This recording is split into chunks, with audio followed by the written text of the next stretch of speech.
If anybody was ever a candidate for a haircut, I need to find a time to get it done. I just need to man up and do it. I bet right now, you're looking at this dude, you're thinking right now, it's it. He's lost it. He's lost the deep end. He's at the point now where he's wearing tissue boxes for slippers. So if Google ever wanted to be your boyfriend, girlfriend, whatever, run, because their whole mantra is did not finish. You're never going to be satisfied. Google Glass, Hangouts, YouTube Gaming, just to name a few. There's a whole site called Killed by Google. Just scroll through that sometime. It's really fascinating read.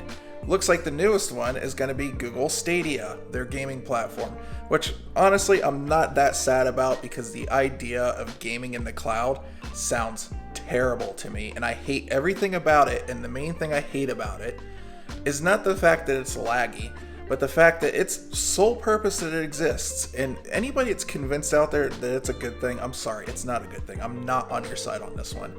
It takes ownership completely away out of your equation. It takes the idea of you having any kind of control over your library completely out of the equation. So for instance, like say you're playing something on Steam and you need to free up some extra space. That's great. You just take it off your hard drive, right? But you could always back it up. So you could always like at least make sure that you have it. To be fair, Steam has to date, even though they've taken games off their services, it's still on the servers for you to read and download. So that's been good. But there's been other services out there where they just go away. They want to clear up their drive or whatever, and you don't have access to that anymore. And in some ways, even with physical games, need I remind you that a game called Super Mario 3D All-Stars is going away at the end of next month because just because, no reason. But at least in that case, I have the actual physical cart, and I will always own that cart and be able to play it at any time. Something where you can't even like physically download it, you have to rely on Google servers to stream it, or somebody else's servers for like a service like this. It's completely out of your hands. You have no say in the matter whatsoever. And I'm sorry, I'm not down with that.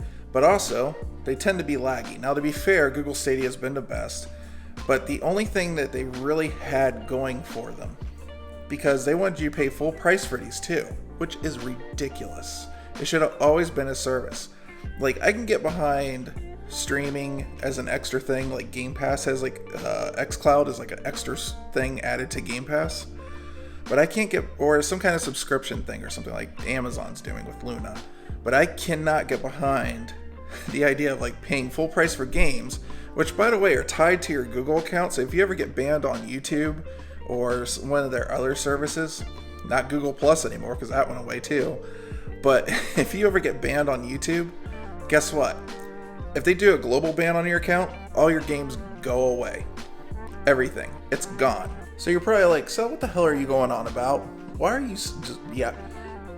Today, they closed down their own studios, which really haven't made anything yet. I think to date there's like one exclusive game, and I can't remember what the hell it's called on Stadia. Granted, there's some other great things like Cyberpunk 2077 seems to run fairly well on Stadia, which is amazing. And like I said, the service itself, is, out of all of them, seems to be the least laggy. But at the end of the day, you can't beat the speed of light. You can't go faster than the speed of light. And just because of that, you're never going to fix the lag problem of games.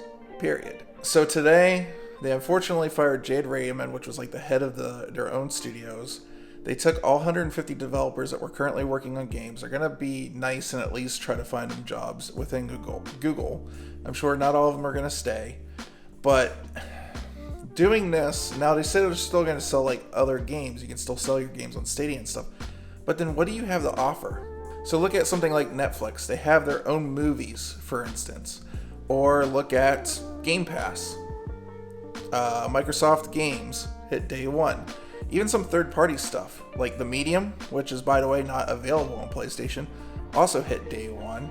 And Cyber Shadow, which just also came out, hit day one. So they are getting some, if not exclusives, some third-party games that hit that service without you having to pay anything other than your subscription fee.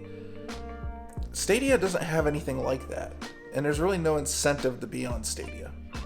So unfortunately, I think at the end of the day, this is the first sign. It's going to be like Hangouts. It's going to be like Google Plus. It's going to be like Glass, and it's just going to go away.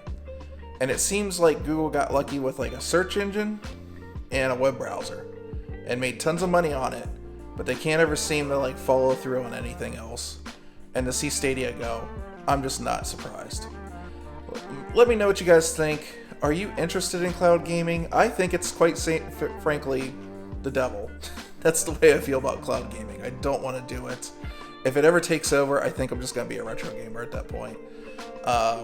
Leave your comments down below, and I hope to see you in the next one.